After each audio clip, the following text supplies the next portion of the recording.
Si vous vous êtes déjà demandé à quoi ressemble le visage de la dépravation, ces accusés vous en donnent une image très vivante. Du meurtre de sang-froid au cannibalisme pur et simple, vous êtes sur le point d'assister aux moments les plus choquants jamais enregistrés dans une salle d'audience. Commençons. Il s'agit de l'un des tueurs en série les plus prolifiques jamais connus, et pour cause, il a assassiné, démembré et cannibalisé 17 hommes entre 1978 et 1991. Prenez place au tribunal du comté de Milwaukee, où les détails horribles et sanglants de cette affaire sont discutés et où Dahmer est sur le point d'être condamné. Né le 21 mai 1960, Jeffrey Dahmer a commencé sa vie comme n'importe quel enfant normal, son père étant chercheur en chimie et sa mère instructrice de télétype. Dès l'âge de 4 ans, Dahmer montre une fascination pour les animaux morts. À cet âge, il voyait souvent son père retirer des os d'animaux du sous-sol de la maison familiale. Selon Lionel, le père de Dahmer, le jeune Dahmer semblait étrangement ravi par le son que produisaient les os et s'est mis à se préoccuper des os d'animaux. Il parcourait la maison à la recherche de ces os et explorait également les corps d'animaux vivants pour découvrir où se trouvaient leurs os. Bien que cela semble être un intérêt enfantin, il se transformera rapidement en quelque chose de plus sinistre. Lorsque Dahmer a atteint la puberté, il a découvert qu'il était sexuellement intéressé par les garçons et a commencé à fantasmer sur la domination et le contrôle d'un partenaire masculin complètement soumis au début ou au milieu de l'adolescence. Ces fantasmes masturbatoires se sont progressivement orientés vers les poitrines et les torses, ce qui l'a amené à s'intéresser à la dissection. Dahmer a commis son premier meurtre en 1978, alors qu'il venait d'avoir 18 ans. Il a pris un adolescent en autostop, Stephen Mark Hicks, et l'a attiré chez lui après lui avoir promis quelques bières, puisqu'il avait la maison pour lui tout seul. Selon Dahmer, la vue de Hicks torse nu au bord de la route a éveillé ses sentiments sexuels, même si, lorsque Hicks a commencé à parler de filles, il savait que ses avances sexuelles seraient repoussées. Hicks a finalement essayé de partir, et Dahmer a refusé. Il a attaqué et matraqué Hicks avec un haltère de 10 livres et l'a étranglé à mort avec la barre de l'haltère. Dahmer a ensuite disséqué le corps de Hicks dans la cave et a enterré les restes dans son jardin. C'est ainsi que Jeffrey Dahmer a commencé sa série de meurtres. Il a ensuite assassiné 16 autres hommes, sa plus jeune victime étant âgée de 14 ans. Il prétendait tuer parce qu'il voulait garder ses victimes avec lui.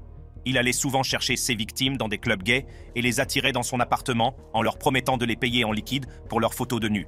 Une fois à l'intérieur, Dahmer les droguait et les assassinait. Il conservait également plusieurs parties du corps de ses victimes et en mangeait d'autres. Le 22 juillet 1991, Dahmer a proposé à 3 hommes de l'accompagner dans son appartement pour poser pour des photos de nu, boire de la bière et simplement lui tenir compagnie, moyennant une somme de $100. L'un des membres du trio, Tracy Edwards, 32 ans, a accepté de l'accompagner à son appartement. En entrant dans l'appartement de Dahmer, Edwards a remarqué une odeur nauséabonde et plusieurs boîtes d'acide chlorhydrique sur le sol, que Dahmer prétendait utiliser pour nettoyer des briques. À partir de là, Dahmer a menotté Edwards et, à un moment donné, a placé sa tête sur la poitrine d'Edwards, a écouté les battements de son cœur et, le couteau appuyé contre lui, a informé Edwards qu'il avait l'intention de manger son cœur. Heureusement, Edwards a pu attaquer et s'échapper de l'appartement de Dahmer et a réussi à interpeller 2 officiers de police de Milwaukee. Ils ont essayé d'utiliser leurs clés pour libérer Edwards, mais comme cela ne fonctionnait pas, Edwards s'est porté volontaire pour les ramener à l'appartement de Dahmer. Dans l'appartement de Dahmer, l'un des agents a remarqué un grand couteau sous son lit.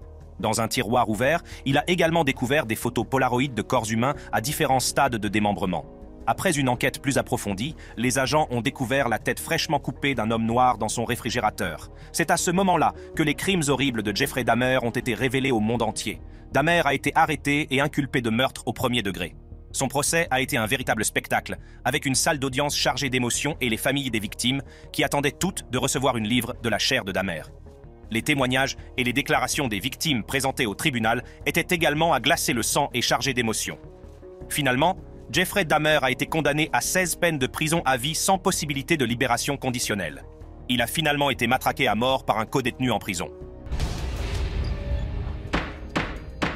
Si vous pensiez que le cas de Jeffrey Dahmer était unique en son genre, attendez de rencontrer Mark Latunsky, un homme de 52 ans qui a non seulement assassiné sa victime, mais aussi mangé des parties de son corps, dont un testicule. Rendons-nous au tribunal du comté de Shiawassee, où Latunsky est sur le point d'être traduit en justice pour ce crime horrible. Le 24 décembre 2019, Kevin Bacon, 25 ans, a été porté disparu par sa famille après qu'il ne soit pas descendu pour le petit déjeuner de Noël. La police a fini par découvrir le corps de Bacon, suspendu par les chevilles au chevron du sous-sol de Mark Latunsky, dans sa maison du canton de Bennington, le 28 décembre. Il avait la gorge tranchée et avait également été poignardé dans le dos. Selon les rapports, Latunsky avait rencontré Bacon, étudiant à l'université du Michigan Flint et coiffeur, sur l'application de rencontre Grindr et les deux avaient décidé de se rencontrer physiquement chez Latunsky. Dans ses aveux, Latunsky a reconnu avoir poignardé Bacon dans le dos, coupé ses testicules et les avoir mangés. C'est le colocataire de Bacon qui a mentionné qu'il était allé rencontrer quelqu'un sur une application de rencontre avant que la police ne parvienne à le localiser au domicile de Latunsky. Avant le meurtre de Bacon, Latunsky avait eu plusieurs démêlés avec les autorités. En octobre 2019, le 911 a reçu un appel de détresse d'un New-Yorkais qui affirmait s'être réveillé dans le sous-sol de Latunsky sans savoir comment il y était arrivé. Il a déclaré « Je veux que vous sachiez que je n'ai jamais rien vécu de tel. Je ne sais pas s'il m'a drogué. Tout ce que je sais, c'est que je me suis retrouvé enfermé dans cette putain de cave, d'accord ? Enchaîné dans la cave. » Le 25 novembre, environ un mois après le premier incident, le 911 a reçu un autre appel d'une victime différente qui déclarait qu'elle venait de s'échapper de la maison de Latunsky après avoir craint d'être retenue contre son gré et enchaînée dans le sous-sol de Latunsky.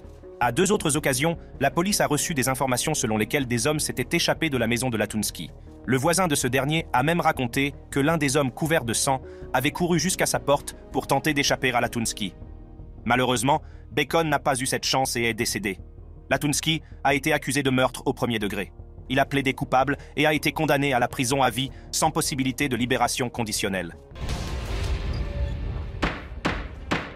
Comme nous allons le découvrir, Mark Latunsky n'est pas le seul dépravé de cette liste.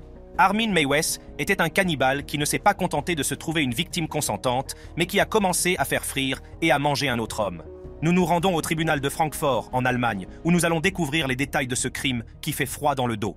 Pour les non-initiés, Armin Meiwes, 42 ans, était un homme ordinaire. Il travaillait comme technicien en réparation d'ordinateurs et menait une vie tout à fait normale dans la ville allemande de Rothenburg.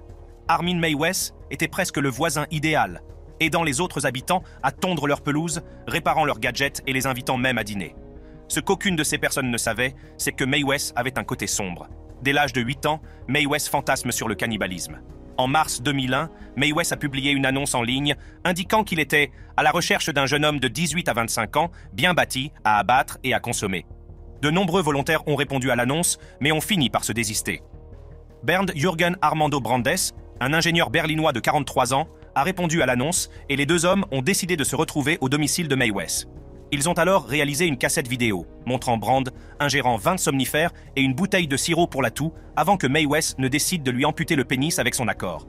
Selon les rapports, Brandes a d'abord insisté pour que Meiwes tente de lui arracher le pénis. Cela n'a pas fonctionné et Meiwes a fini par utiliser un couteau pour le retirer. Ils ont décidé de le manger cru, mais comme il était trop dur, Meiwes l'a fait frire, mais il était déjà trop brûlé pour être consommé. Il a alors coupé le pénis en morceaux et l'a donné à manger à son chien. Brandes, qui saignait abondamment, a pris un bain dans la baignoire de Meiwes pendant que ce dernier lisait un livre sur Star Trek. Après avoir constaté que Brandes était en train de perdre connaissance, Meiwes l'a finalement poignardé à la gorge et a suspendu le corps de Brandes à un crochet à viande. Comme si cela ne suffisait pas, Meiwes a démembré et mangé le cadavre au cours des 10 mois suivants, conservant les parties du corps dans son congélateur sous des cartons de pizza et consommant jusqu'à 20 kg de chair. Dans ses aveux, Meiwes a reconnu avoir cuisiné des morceaux de Brand et que chaque bouchée me rappelait de plus en plus son souvenir.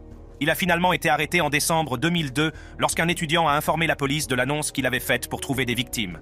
Lors d'une perquisition à son domicile, les enquêteurs ont découvert les parties du corps de Brand et la cassette vidéo montrant le meurtre. Bien que Meiwes ait été diagnostiqué comme ayant une personnalité schizoïde, il a été jugé apte à être jugé. Le 30 janvier 2004, Meiwes a été reconnu coupable d'homicide involontaire et condamné à 8 ans et 6 mois de prison, le cannibalisme n'étant pas illégal en Allemagne à l'époque. Toutefois, en avril 2005, un nouveau procès a été ordonné après que les procureurs eurent fait valoir que Meiwes devait être reconnu coupable de meurtre, puisqu'il avait principalement commis des meurtres à des fins de gratification sexuelle. Le 10 mai 2006, un tribunal de Francfort a reconnu Meiwes coupable de meurtre et l'a condamné à la prison à vie. Comme Meiwes, Chikatilo était un cannibale vicieux qui a assassiné au moins 52 femmes et enfants. Cependant, contrairement à Meiwes, toutes les victimes de Chikatilo étaient des victimes involontaires qui ont été attirées vers une mort très brutale, un fait qu'il a nié. nous nous rendons au tribunal régional de Rostov, en Russie, où se déroule notre prochaine affaire. L'homme connu sous le nom de Boucher de Rostov est sur le point d'être condamné. Bien qu'il ait été considéré comme un élève modèle pendant son adolescence, Andrei Romanovitch Chikatilo luttait contre un problème plus profond. Il a découvert qu'il souffrait d'impuissance chronique et qu'il était très timide avec les femmes, ce qui le rendait socialement maladroit et aggravait son sentiment de haine de soi. Cependant, à l'âge de 17 ans, Chikatilo s'est rendu compte qu'il pouvait éjaculer après avoir sauté de force sur une enfant de 11 ans et l'avoir plaquée au sol. Bien qu'il se soit marié et qu'il ait eu 2 enfants, Chikatilo, qui travaillait alors comme enseignant, a constamment agressé ses élèves jusqu'à ce qu'il soit licencié. En septembre 1978, Chikatilo s'est installé à Shakhty, où il a commis son premier meurtre documenté. Le soir du 22 décembre, il a attiré une fillette de 9 ans, Yelena Zakotnova, dans une vieille hutte délabrée qu'il avait secrètement achetée cette année-là. Il tente de la violer, mais ne parvient pas à avoir d'érection. Lorsque la fillette s'est débattue, il l'a étranglée et l'a poignardée 3 fois dans l'abdomen, éjaculant en même temps qu'il poignardait l'enfant. Son corps a été retrouvé sous un pont voisin 2 jours plus tard. À partir de là, Chikatilo a continué à commettre d'autres meurtres, visant des femmes et des enfants des 2 sexes. Il arrachait les yeux de ses victimes, les poignardait à plusieurs reprises, les éventrait ou les démembrait, et mangeait parfois des parties de leur corps pour atteindre l'orgasme. Selon lui, les cris, le sang et l'agonie des victimes me procuraient de la détente et un certain plaisir. Bien que Chikatilo ait été le principal suspect dans les séries de meurtres autour de Rostov, il a été laissé en liberté jusqu'au 14 novembre 1990, date à laquelle il a été arrêté pour la 2e fois et a avoué au moins 53 meurtres de femmes et d'enfants. Le procès de Chikatilo a été un véritable cirque médiatique, les familles de ses victimes se déchaînant et voulant se venger de lui. En fait, il a dû être placé dans une cage métallique dans la salle d'audience pour empêcher les parents en deuil de le lyncher. Bien que Chikatilo se soit comporté de manière bizarre tout au long du procès, exposant même ses parties intimes à un moment donné, toutes les personnes qui l'ont rencontré avant le procès ont déclaré que son comportement contrastait fortement avec celui qu'il avait en prison et qu'elles pensaient qu'il s'agissait d'un stratagème pour s'en sortir pour cause d'aliénation mentale. Contrairement aux autres accusés de cette liste, Andrei Romanovitch Chikatilo a finalement été condamné à mort, un verdict qu'il n'a pas pris à la légère, un verdict qu'il croyait erroné. Le 14 février 1994, Chikatilo a été exécuté d'un seul coup de feu derrière l'oreille droite. Si Chikatilo a tué et cannibalisé sa victime pour régler un problème sexuel, Stephen Griffiths, quant à lui, a brutalement assassiné ses victimes simplement parce qu'il était obsédé par le meurtre. Nous nous rendons à la Crown Court de Londres, en Angleterre, où Griffiths, également connu sous le nom de Crossbow Cannibal, est sur le point d'être condamné et où les détails de ses crimes sanglants sont dévoilés. Né le 24 décembre 1969 à Dewsbury, dans le Yorkshire, Stephen Griffiths a toujours été fasciné par la violence, et ce, dès son plus jeune âge. Il avait l'habitude de torturer et d'écorcher des oiseaux et regardait souvent sa mère avoir des relations sexuelles avec plusieurs hommes dans l'arrière-cour. En fait, son amour de la violence était si fort qu'il a fréquenté l'alma mater de John George Hay, également connu sous le nom de Acid Bath Murderer, qui a tué au moins 6 personnes et a été pendu en 1949. À l'âge de 18 ans, Griffiths était devenu si violent qu'il avait même poignardé le gérant d'un magasin lors d'un vol à l'étalage, ce qui lui avait valu 3 ans de prison. En 1991, Griffiths a été diagnostiqué comme un psychopathe sadique et schizoïde, un rapport psychiatrique le décrivant comme préoccupé par les meurtres, en particulier les meurtres multiples. Au milieu des années 2000, Griffiths a décidé de transformer son obsession du meurtre en un acte moins suspect en entamant des études supérieures en homicide à l'université de Bradford. Dès le début, il était clair pour ceux qui connaissaient Griffiths qu'il s'agissait d'une personne bizarre, souvent décrite comme vaine paria.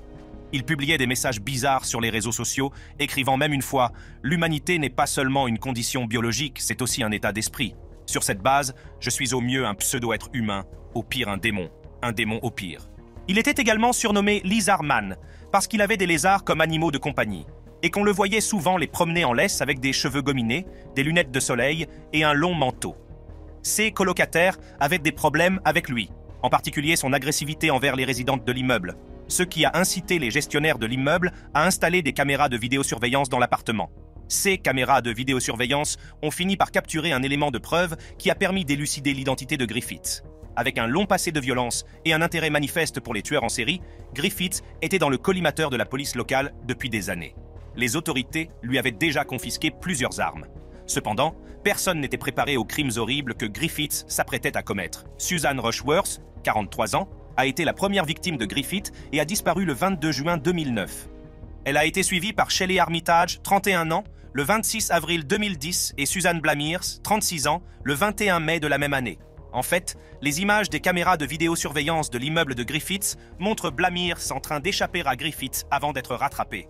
Alors qu'il la traînait jusqu'à son appartement, il a remarqué la caméra de vidéosurveillance qui enregistrait ce qui se passait et a levé son majeur vers la caméra. Signe ultime de défi. Utilisant son arme préférée, une arbalète, il a avoué avoir brutalement abattu Blamiers d'une balle dans la tête. Les 3 femmes étaient des travailleuses du sexe à Bradford. Plus tard, le concierge du complexe d'appartements de Griffith a été témoin de la scène horrible en visionnant les images du week-end et a immédiatement alerté la police. Griffith a été arrêté et lorsqu'on lui a demandé qui il était, il s'est déclaré sans honte le cannibale à l'arbalète, se vantant même de tuer d'autres femmes. Il a également indiqué qu'il avait mangé des parties de ses victimes, parfois crues, parfois cuites. Bien qu'il fasse l'objet d'une enquête pour le meurtre de 2 autres femmes, aucune preuve ne permet de le relier à ce crime et il a tout simplement refusé de parler aux enquêteurs. Des parties du corps de Blamiers ont finalement été retrouvées dans la rivière Aire à Shipley, tandis que des tissus humains trouvés dans la même rivière ont plus tard été identifiés comme appartenant à Armitage. Les restes de Rushworth n'ont jamais été retrouvés. Griffiths a finalement plaidé coupable du meurtre des 3 femmes et a été condamné à la prison à vie sans possibilité de libération conditionnelle. Bien que les femmes ne soient pas exemptes de crimes, il est assez fascinant qu'une tueuse cannibale telle que Catherine Knight et son crime horrible soient révélés au monde. Rendons-nous à la Cour suprême de Nouvelle-Galles du Sud, en Australie, où se déroule ce crime et où la sentence attend Knight. Le 29 février 2001, Catherine Knight, une employée d'abattoir australienne, a poignardé son amant à 37 reprises, l'a découpé en morceaux, l'a cuisiné et s'est préparée à le servir à ses enfants. Mais revenons à l'enfance de Catherine et à ceux qui a mal tourné. Catherine Knight est née dans une famille dysfonctionnelle où son père était un alcoolique invétéré. Sa mère détestait les hommes et le sexe, et Catherine elle-même a été agressée sexuellement par des membres de sa famille jusqu'à l'âge de 11 ans. Lorsqu'elle a quitté l'école à l'âge de 15 ans, elle a cherché ce qu'elle a décrit comme le « travail de ses rêves » dans un abattoir local. Catherine finit par avoir des relations toxiques avec des hommes qui ne pouvaient pas faire face à ses abus et qui la quittèrent. En 1995, elle a emménagé avec John Charles Thomas Price, et leur relation était également violente. La situation s'est tellement détériorée qu'en février 2001, Price a demandé une ordonnance d'éloignement contre Knight après qu'elle l'ait poignardé à la poitrine à la suite d'une dispute. Le 28 février, il a même dit à ses collègues que s'il ne venait pas travailler le lendemain, c'est parce que Catherine l'avait assassiné.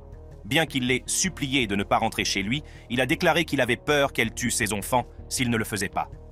Le même jour, Catherine l'a poignardé au moins 37 fois, l'a écorché et a suspendu la peau à un crochet à viande. Elle a également décapité Price et a fait cuire des parties de son corps dans une soupe qu'elle a placée dans des assiettes pour que ses enfants la mangent. Elle s'apprêtait à servir les parties de son corps à ses enfants. Un 3e repas a été remarqué plus tard, jeté sur la pelouse, ce qui a laissé supposer que Catherine avait peut-être essayé de manger, mais n'y était pas parvenue. La tête coupée de Price a également été retrouvée dans une casserole avec des légumes. Le 8 novembre 2001, elle a été condamnée à la prison à vie sans possibilité de libération conditionnelle. Et c'est ainsi que s'achève cette vidéo sur les réactions des cannibales face aux condamnations à perpétuité. Pour d'autres vidéos passionnantes comme celle-ci, cliquez sur les cartes qui s'affichent sur votre écran et je vous attends.